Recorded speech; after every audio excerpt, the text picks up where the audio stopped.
Bendiciones, amados hermanos, sí, Dios les bendiga.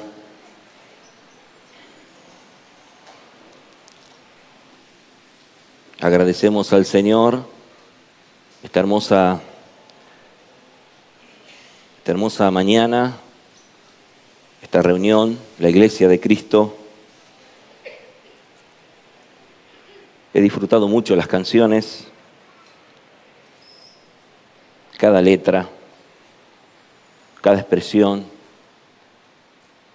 Les decía a los hermanos esta mañana que generalmente cuando me toca predicar estoy muy tensionado y es propio de la responsabilidad que uno tiene de abrir las Escrituras y compartirlas con la exigencia en la fidelidad de Dios.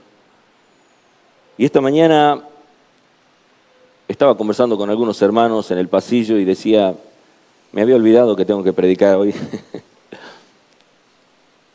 Creo que el Señor nos va dando esa gracia, no para dejar de temblar delante de Él, sino al contrario, saber confiar y descansar en su perfecta voluntad, que lo imperfecto mío va a ser, por la gracia de Dios, obrando en mi favor y en el favor de la Iglesia, conducido para que cada uno de nosotros recibamos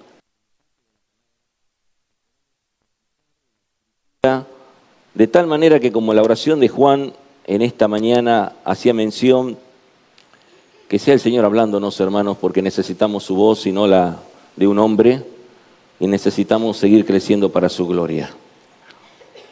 Tal vez sabiendo el texto o el tema del mensaje, cada canción que hoy compartimos, cantamos, entonamos, llegó más fuerte, porque cuando uno prepara el sermón, en el día a día va tomando la lectura del pasaje y haciendo obviamente el trabajo exegético, pero cada canción que hoy cantamos, Mi vida es Cristo, todo lo pagó, vivir es Cristo, hermanos, me recordaban ese momento del trabajo del sermón y de entender que realmente estamos nosotros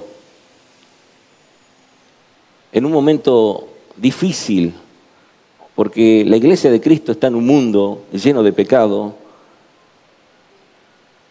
y la corrupción de este mundo atrapa mucho, de tal manera que si nosotros no nos conformamos a lo que dice la Escritura, hermanos, vamos a muchas veces tropezar y sufrir consecuencias graves. Creo que esa era la preocupación del apóstol Pablo cuando él está escribiendo la carta a los filipenses, ya que vamos a hablar de eso.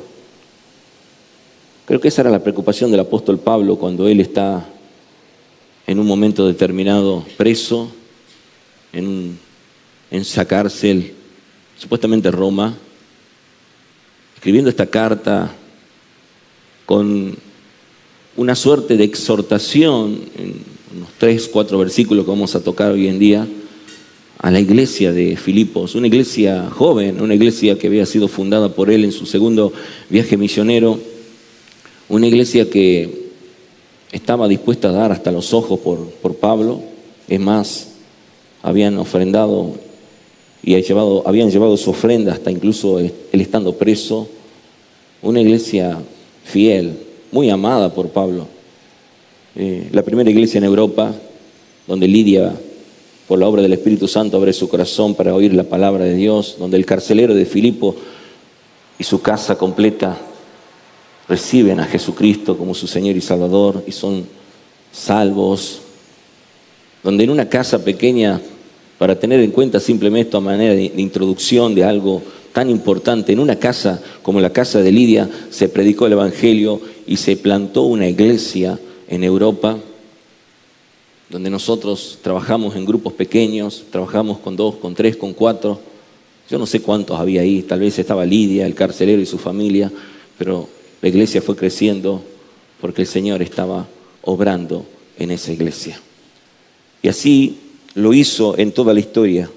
Dios nunca dejó a su iglesia sola. El Señor siempre de todas las cosas.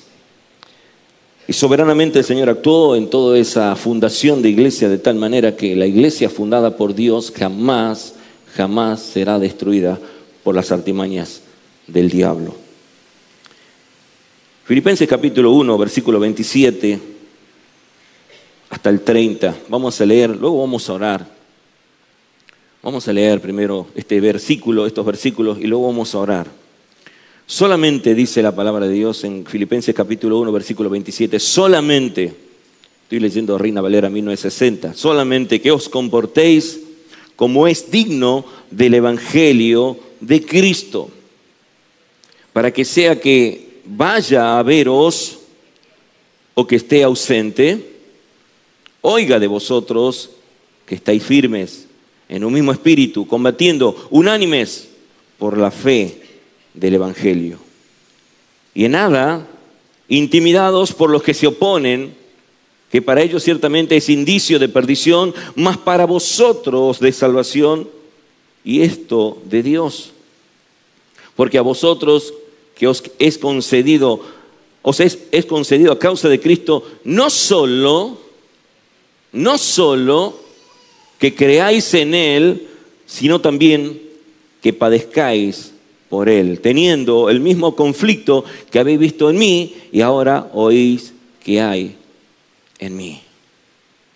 Padre, recurrimos a ti a través de tu Espíritu Santo para que en esta mañana no sean mis palabras, aunque tú usarás mi vida para poder traer este mensaje, pero que tu Espíritu, Señor, direccione esta predicación para poder recibir este mensaje, Señor, que obre en nuestras vidas y que en cada texto que podamos profundizar, Señor, tú nos puedas hablar, así como lo hablaste a cada uno de los filipenses.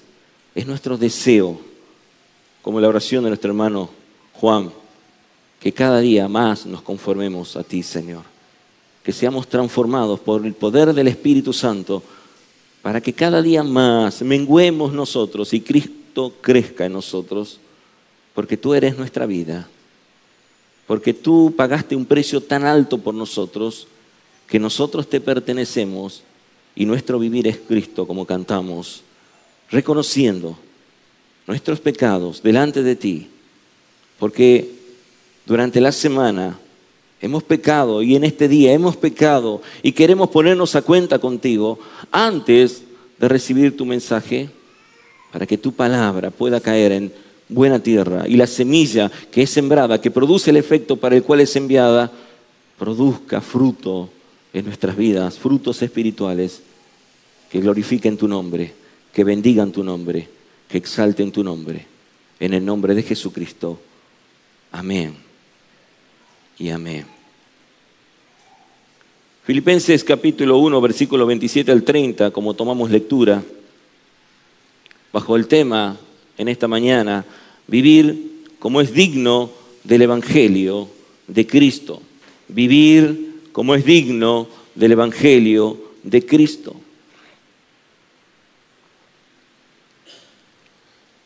4 versículos, en un contexto en el cual el apóstol Pablo, como dijimos anteriormente, estaba en la cárcel. Y Pablo está escribiendo desde la prisión a una iglesia que está enfrentando una oposición y una persecución, y con el ánimo o con el deseo y el propósito de darle ánimo, también una exhortación para que esta iglesia pueda perseverar en la unidad, en la fidelidad al Evangelio de Jesucristo. Hay un llamado al creyente de Filipos a vivir de una manera digna del Evangelio, a permanecer firmes en la unidad. Él dice luchando juntos por la fe, aceptando con gozo tanto el creer como el sufrir en Cristo, como finaliza el versículo 29. Podemos entender que esta colonia que había sido fundada en Filipos de romanos, esta iglesia, cuya mayoría era solamente romanos, tenían la ciudad romanas, vestían como romanos, respiraban a Roma, exaltaban a César. Los privilegios de un ciudadano romano exento de impuestos, de apelar ante César si había alguna situación legal, de poder tener ciertos privilegios por solamente estar en esa colonia y ser parte de esa ciudadanía. Eran militares en su gran mayoría, con muchos privilegios cívicos, y eran orgullosos de esos privilegios. Ellos, el solo hecho de ser romanos o tener la ciudadanía romana porque la habían adquirido comprando, les daba a ellos cierto orgullo que ellos exaltaban en esa ciudad. Pablo va a llevarlos a una situación en la que él los va a confrontar con la palabra de Dios para poder conectar esta situación de que creer en Cristo es tan importante como padecer por Cristo. Es por eso que el apóstol Pablo va a estar animándolos para que ellos pudieran entender que ellos debían comportarse de una manera digna del Evangelio. Esa palabra comportarse es la palabra que significa ser ciudadanos. Ser ciudadanos. Por lo tanto, el apóstol Pablo está conectando el versículo 27, donde él dice solamente que os comportéis como es digno del Evangelio de Cristo, para que, o sea que vaya a veros o que esté ausente, oiga de vosotros que estáis firmes en un mismo espíritu, combatiendo unánimes por la fe del Evangelio. Él está conectando este versículo 27 con lo que está sucediendo antes. Él está antes poniendo en contexto su vida en la cual, estando preso, él estaba diciendo, hermanos, preocupado, que para él el vivir es Cristo y el morir es ganancia. Que si por él fuese, no importaría que en ese mismo instante lo mataran. Él dice, porque de ambas cosas estoy puesto en estrecho. Una situación en la que Pablo se encontraba en estrecho, en un aprieto, en un momento donde él tenía que, si por él fuera, decidir, aunque no sabía cuál iba a ser su fin. Él dice, teniendo deseo de partir, estoy en el versículo 23 del capítulo 1, de partir y estar con Cristo, lo cual es muchísimo mejor, pero quedar en la carne, o sea, vivir, no es andar en la carne, vivir en la carne, no se malinterprete eso, es quedar en la carne, es vivir, es más necesario por causa de vosotros, y confiado en esto, sé que quedaré, que aún permaneceré con vosotros para vuestro provecho y gozo de la fe, para que abunde vuestra gloria de mí en Cristo Jesús, por mi presencia otra vez entre vosotros. Y él está conectando esta cuestión de un momento de definición de su vida. Él estaba preso y a punto de ser ejecutado, aunque no fue ejecutado. Y pensando en esto, él estaba escribiendo esta carta para poderle demostrar a ellos con estos 4 versículos lo que va a conectar con el capítulo 2. El capítulo 2, que es el gran himno cristológico, que es el modelo, donde Cristo nos va a demostrar que es el mejor ciudadano del reino de los cielos, que Jesucristo es el representante y el embajador y la mejor expresión de un ciudadano, así como Cristo, Pablo, la iglesia, nosotros ahora. El tema recurrente es gozo en medio del sufrimiento. Sí, El Señor nos habló casi lo mismo la semana pasada. Si usted estuvo presente y escuchó el mensaje, yo se lo recomiendo que lo vuelva a escuchar. Hermanos, sufrimiento, gozo en medio del sufrimiento, firmeza en la fe en medio del combate. Es por eso que Pablo está diciendo algo que no es imposible. Está exhortando a la iglesia a vivir una vida coherente con el Evangelio. Y esto no es imposible. No es imposible por la sola razón de que Cristo habitaba en los hermanos de Filipo. Por lo tanto, aquel que había comenzado la buena obra la iba a perfeccionar hasta el día de Jesucristo. Él estaba conectando y se estaba recordando los momentos cuando él fundó la iglesia. De qué manera llegó a ese lugar cuando aquel macedonio aparece en la visión y le dice: pasa y ayúdanos. Él está recordando y teniendo seguramente en mente, mientras está escribiendo esta carta, lo que había acontecido. Aquel capítulo 16 de Hechos de los Apóstoles habla perfectamente de aquel segundo viaje misionero de Pablo y cómo la iglesia se planta en ese lugar, cómo Lidia sale a donde se reunían las mujeres a orar y cómo Dios abre el corazón de Lidia para que esté atento a la palabra que Pablo estaba predicando y cómo Lidia cree, recibe a Jesucristo y cómo el Señor sigue trabajando con aquella mujer adivina, con aquella mujer que daba voces diciendo: estos son siervos del Dios Altísimo. Si fuese en esta época, siempre que toco ese texto digo, si fuese en esta época, todos los falsos lobos rapaces que viven en este mundo estarían diciéndole: esa es una mujer de Dios.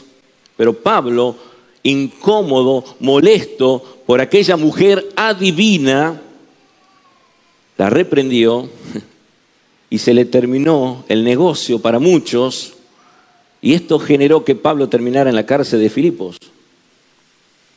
Y allí en esa cárcel tenía el carcelero que ser tocado por el Señor para recibir vida eterna. Claro, cantaban himnos, oraban.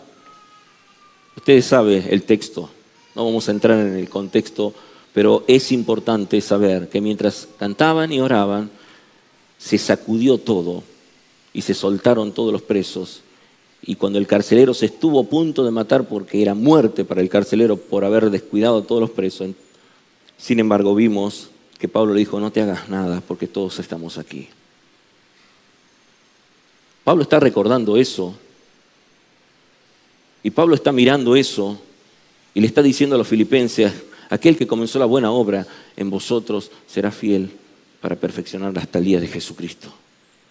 El Dios soberano que obró en Lidia, el Dios soberano que obró en el carcelero, el Dios soberano que obró en ustedes, que los trasladó del reino de las tinieblas a la luz admirable, ese es el mismo Dios que hoy le está diciendo a ustedes que vivan de manera coherente, que vivan, que se comporten, que anden en las pisadas de Jesucristo, de tal manera que glorifiquen a Dios. El Evangelio no nos fue dado solo para ser creído, sino para que nos transformara toda nuestra vida entera. Y el mismo Dios de paz os santifique todo vuestro ser, espíritu, alma y cuerpo, sea guardado para la venida de nuestro Señor Jesucristo. El Evangelio nos introduce a una vida nueva, pero el Evangelio nos mantiene en una vida nueva. El Evangelio es para toda nuestra vida. Hermanos, lo que está pidiendo Pablo no es imposible de cumplir. Ellos habían recibido a Jesucristo y debían vivir como ciudadanos del reino de Dios. Ellos estaban orgullosos de ser ciudadanos romanos. Pablo ahora les dice: abandonen eso. Abandonen eso. De hecho, Pablo en el capítulo 3 va a decir que todo lo que tenía por ganancia lo tiene por basura para ganar a Cristo. Todos esos pergaminos, todos esos doctorados. No estoy en contra de la capacitación, no se malinterprete. Estoy simplemente diciendo que para Pablo lo único que le importaba era cumplir el mandato de Jesucristo de hacer discípulos a todas las naciones. Pablo era un maestro, un preparado. Podemos estructurar el mensaje donde vamos a ver tres grandes llamados, aunque vamos a ver 4 partes y ya lo vamos a dar a conocer, pero para entender un poco el primer punto que vamos a tocar es vivir de una manera digna del Evangelio, permanecer firmes y unidos, aceptar el don de sufrir por Cristo. Y cuando decimos vivir de una manera digna del Evangelio, como venimos hablando, esa parte, comportaos, vivir como ciudadanos, hermanos, nos va a conectar con Filipenses 3:20, donde Pablo está haciendo mención a esta ciudadanía a la cual está haciendo mención. Mas nuestra ciudadanía está en los cielos, de donde también esperamos al Salvador, al Señor Jesucristo. Y quiero que nos detengamos en este pasaje, porque Pablo, cuando está hablando en el versículo 27 de primera de Filipenses, capítulo 1, versículo 27, en la primera fracción de este versículo, y conectando con 3:20, Pablo está diciendo algo importante aquí. No es solamente nuestro vivir en esta tierra, que de hecho debemos comportarnos como dignos del Evangelio, vivir coherentemente como ciudadanos de Cristo, sino también sin perder nuestra mirada en que estamos esperando que Cristo vuelva, y mientras Cristo vuelva, regrese, nosotros tenemos que vivir para la gloria de Dios. ¿Está aquí en esta mañana? Por eso Pablo está diciendo en este capítulo 3, versículo 20, más nuestra ciudadanía. ¿Qué está anunciando Pablo?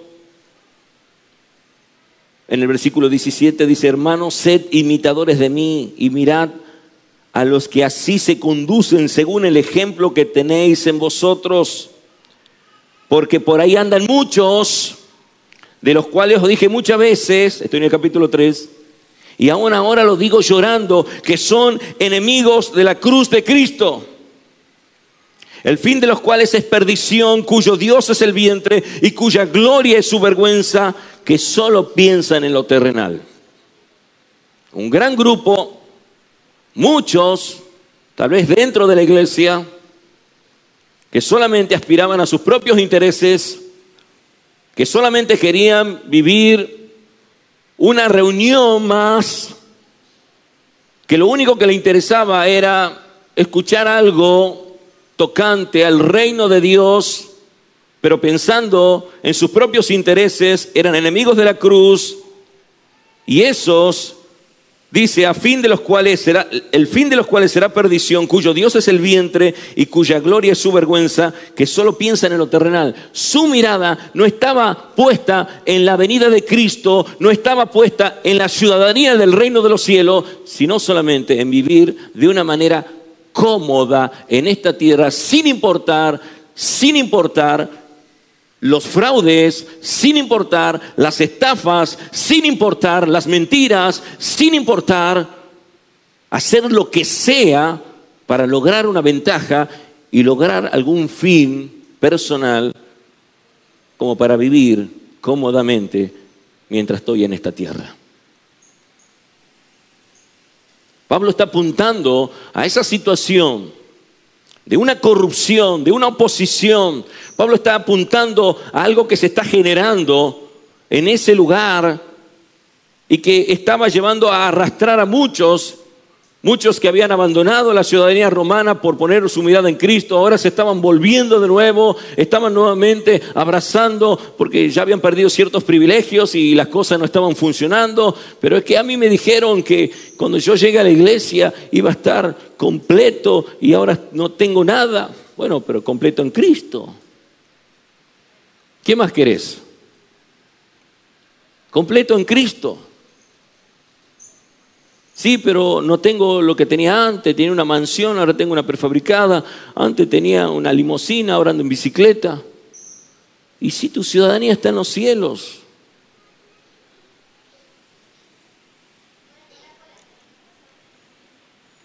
La manera en que vivimos en la tierra debe reflejar esa patria celestial. En medio de la corrupción política y laboral, un cristiano no se deja arrastrar. Rechaza el soborno. Prefiere perder antes que ensuciarse o ensuciar su testimonio. Eso es vivir como un ciudadano del reino de Dios. Jesús, exhortándolos a los fariseos, le dice: así alumbre vuestra luz delante de los hombres, diciéndole a los discípulos, para que vean vuestras buenas obras y glorifiquen a vuestro Padre que está en los cielos. Eso también lo puede encontrar en 1 de Pedro 2, 22.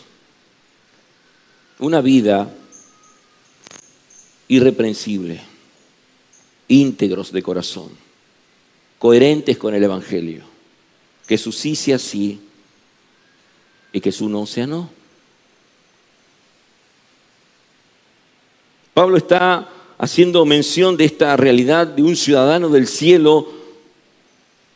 Y Charles Spurgeon dijo: nuestra fe debe ser visible, no oculta. Así alumbre, dijo Jesús, vuestra luz delante de los hombres. No de manera hipócrita. Me hago el cristiano cuando están los hermanos y vivo mi vida de la manera que yo quiero cuando no hay quien me mire. No, si Dios nos está mirando. Vivir dignamente es nuestra fe visible, no oculta, pues el Evangelio nos hace cartas vivientes en un mundo. Hay muchos que están poniendo nuestra mirada en nosotros y nosotros no nos estamos dando cuenta. ¿Cómo es nuestro testimonio? Pablo está preocupado por los filipenses, estuvo preocupado por los filipenses y Dios está preocupado por nosotros. Vivir dignamente, podemos decir, en otras palabras, que Jesús es el único que vivió de manera perfectamente digna. Nuestra vida se mide en Él y no en comparación con otros.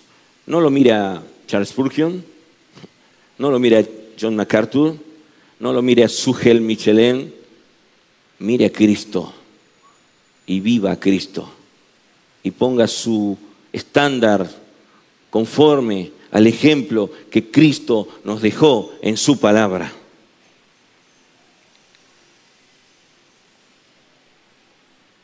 Permanecer firmes y unidos es el versículo 27 en su segunda parte.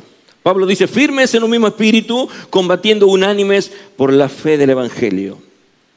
El cristianismo, hermanos, usted escuchó esta expresión: una golondrina no hace primavera.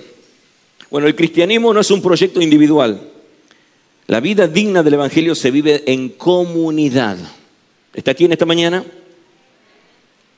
Jesús oró en Juan 17, 21, que sean uno, como tú, oh Padre, en mí y yo en ti, para que el mundo crea que tú me enviaste. La unidad no es un detalle, es una evidencia que somos de Cristo. En esta carta, versículos más adelante, hay un problema que Pablo tiene que atender. 2 hermanitas enemistadas. Y en esa iglesia, esas 2 hermanitas, Síntique y Evodia, bien enemistadas, estaban trayendo un dolor de cabeza a la iglesia. Y Pablo tiene que intervenir para que haya unidad, para que haya reconciliación, para que haya bendición.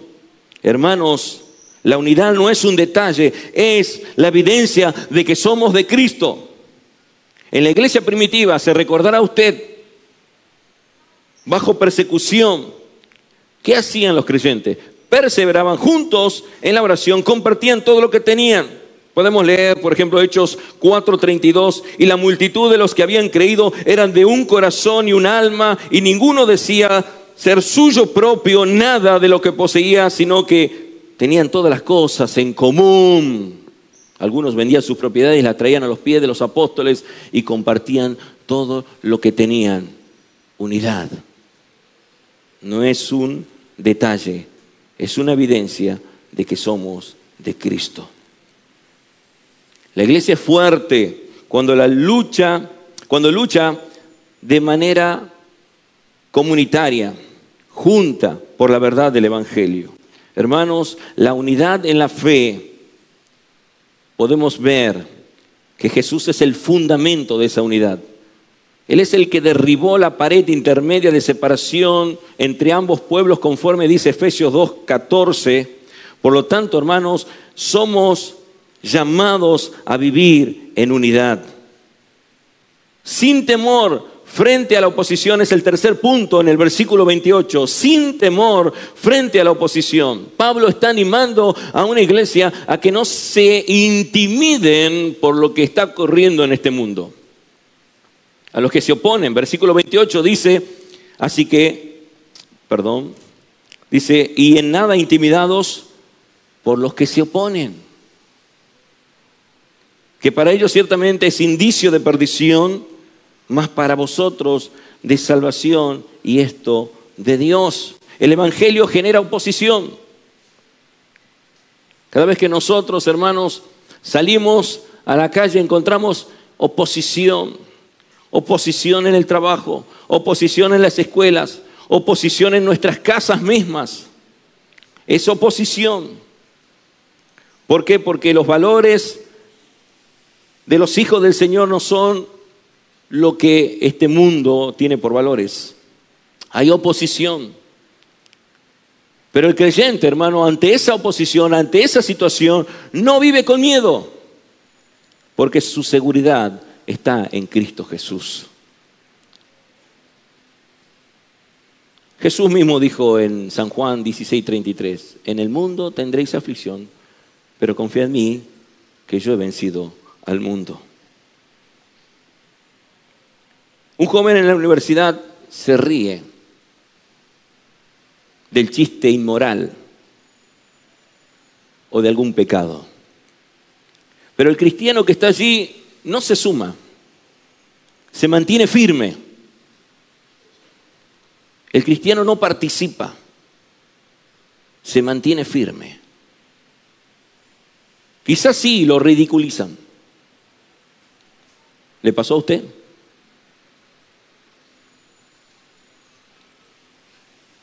Pero su firmeza es testimonio de que Cristo es real y que vive en Él. Charles Spurgeon dijo, los enemigos del Evangelio tiemblan ante un cristiano que no teme perder nada porque ya lo tiene todo, Cristo habita en él. Es por eso, hermanos, que vivir una vida sin temor frente a la oposición es una exhortación dentro de lo que es comportarse como dignos del Evangelio de Jesucristo. Vivir como digno del Evangelio de Jesucristo, hermanos, es vivir en unidad, es vivir llenos de fe y de esperanza en Dios ante una oposición permanente, vivir como hermanos ciudadanos del reino de Dios o dignos del Evangelio de manera coherente, es muchas veces ser el hazmerreír de muchos, pero sabiendo que nosotros estamos completos en Cristo y que nos digan lo que nos digan, nosotros sabemos que estamos exaltando al Rey de Reyes y Señor de Señores. Es por eso que Pablo va a profundizar esto en el versículo 29 y en el 30, donde él dice, porque a vosotros os es concedido a causa de Cristo, no solo que creáis en Él. ¿Cuántos creen en Cristo? ¡Amén! Todos levantan la mano. ¿Crees en Jesucristo? Amén. Pero ese creer en Jesucristo está conectado con el que padezcáis por Jesucristo. Es un doble don. Creer y padecer. Creer y padecer. Pablo va a sorprender con esto. No solo la fe es un regalo, también lo es el sufrimiento. El sufrimiento no es un castigo, sino que es parte de nuestra comunión con Cristo. Por eso Romanos capítulo 8, versículo 17 lo confirma. Si sufrimos juntamente con Él, para que juntamente con Él seamos glorificados. El sufrimiento está dentro de esa obra de redención. El Evangelio nos salvó y también en los padecimientos somos moldeados, en el padecimiento somos conformados, en el padecimiento nuestra fe también es de alguna manera trabajada. Porque cuando somos probados, cuando pasamos por el fuego, hermanos, cuando estamos en ese momento difícil, es ahí a donde nosotros podemos bajar nuestra cabeza y esperar en el Señor. Y cuando el Señor se exalta, nosotros podemos decir, gracias Cristo, porque nunca nos dejaste, siempre estás en control de todas las cosas. Es por eso que el apóstol Pablo va a hablar de este doble don, creer y padecer. Un creyente que pasa por una enfermedad, persecución familiar o laboral, el mundo lo va a ver como una derrota. Como que fracasaste. Como que todo salió mal. Es un fracasado. Mira, está enfermo. ¿En qué habrá estado? Hasta en la misma iglesia dice, está enfermo. ¿Qué pecado tendrá?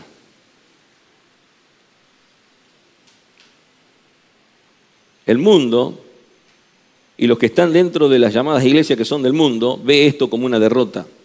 Pero el cristiano verdadero lo entiende como una oportunidad de mostrar a Cristo que es lo más valioso que hay en nuestras vidas. En medio del sufrimiento, en medio de la persecución, en medio del dolor, en medio de la angustia, un verdadero creyente sabe confiar en Dios y darle la gloria a Dios. El sufrimiento cristiano no es una pérdida, sino la manera en que Cristo muestra que Él es más valioso que todo. Por lo que creer y padecer nos va a mostrar que Jesús mismo creyó y padeció la cruz. Y nosotros no sufrimos solos, sino que sufrimos en Cristo, como dijimos en el versículo de Romanos 8:17. Cristo es el modelo superior, es el supremo modelo de sufrimiento y obediencia.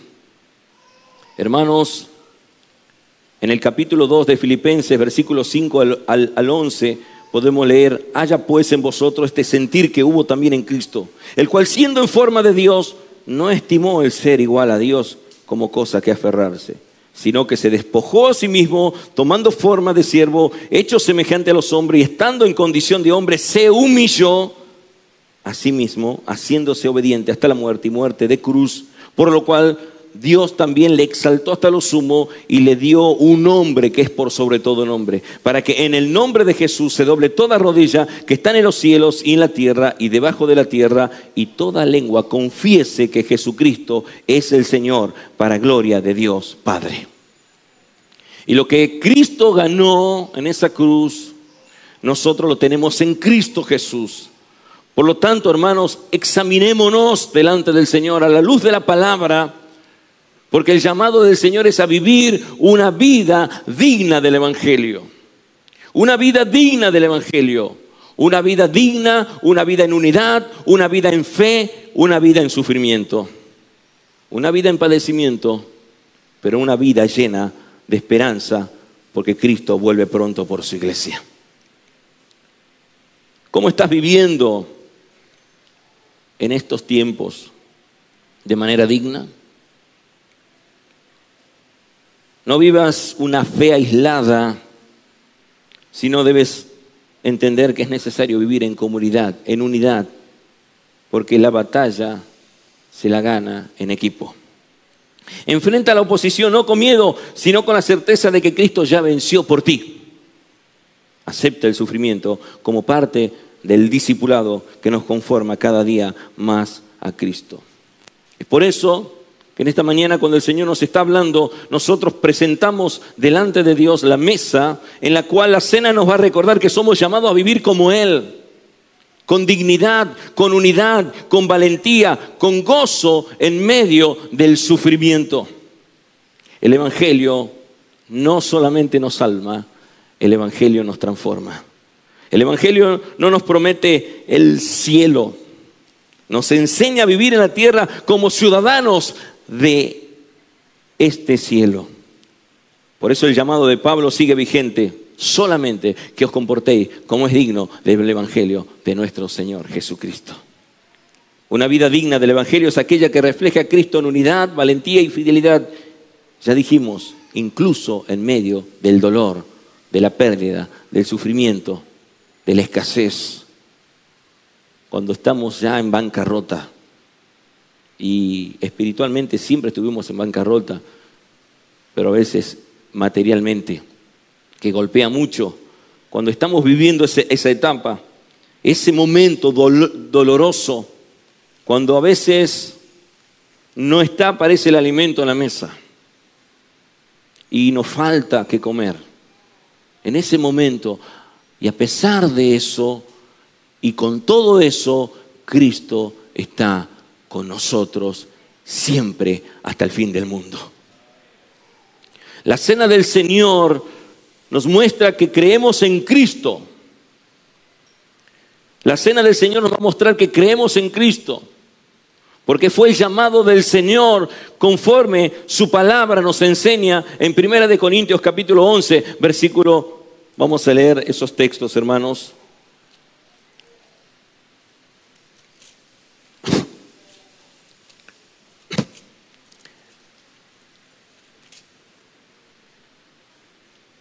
Versículo 23 dice: porque yo recibí del Señor lo que también os he enseñado, que el Señor Jesús, la noche que fue entregado, tomó pan y habiendo dado gracias lo partió y dijo: tomad, comed, esto es mi cuerpo que por vosotros he partido, haced esto en memoria de mí.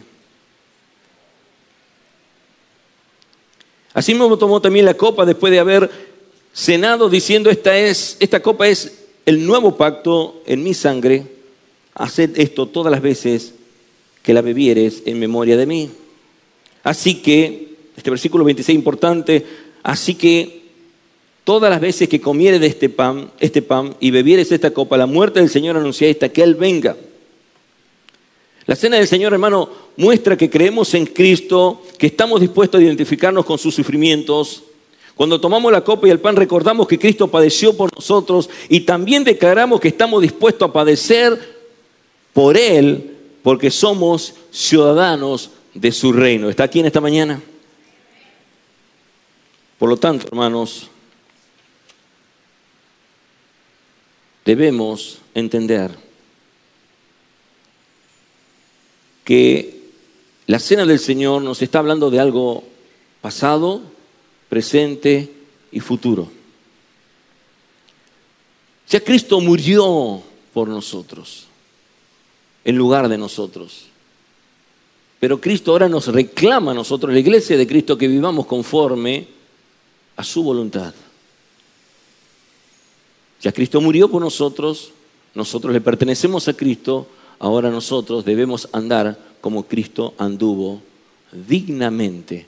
No perfectamente como Cristo, pero sí sinceramente, para darle la gloria al que vive y reina.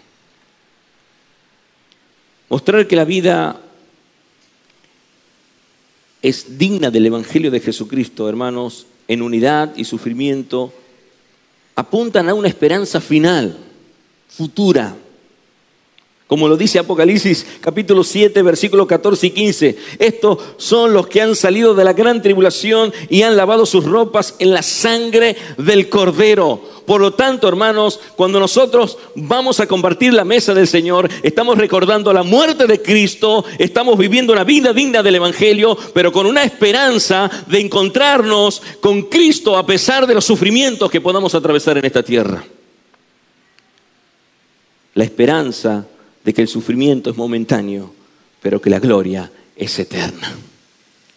la esperanza de que el sufrimiento es momentáneo, pero que la gloria es eterna.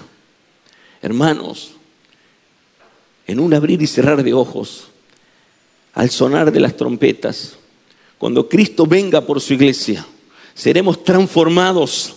Hermanos, ya no estaremos más viviendo en este cuerpo lleno de pecado, de muerte, de aflicción. Viviremos de una manera diferente porque seremos transformados y ya no habrá más muerte ni dolor, nada, todo acabará por causa de que Cristo volvió, regresó y nos transformó para que vivamos eternamente y para siempre. Y eso es el combustible, la esperanza, la motivación más grande que tiene un creyente, que cada vez que participa de la mesa del Señor está recordando que Cristo murió por nuestros pecados, está recordando un llamado, una exhortación de vivir en santidad y consagrado para su gloria, pero también con los ojos puestos en el regreso del Señor, porque vamos a vivir en la eterna redención por su gracia, donde ya no habrá más dolor, tristeza, angustia, aflicción. Todas aquellas cosas pasarán para la gloria de Dios. Oremos al Señor.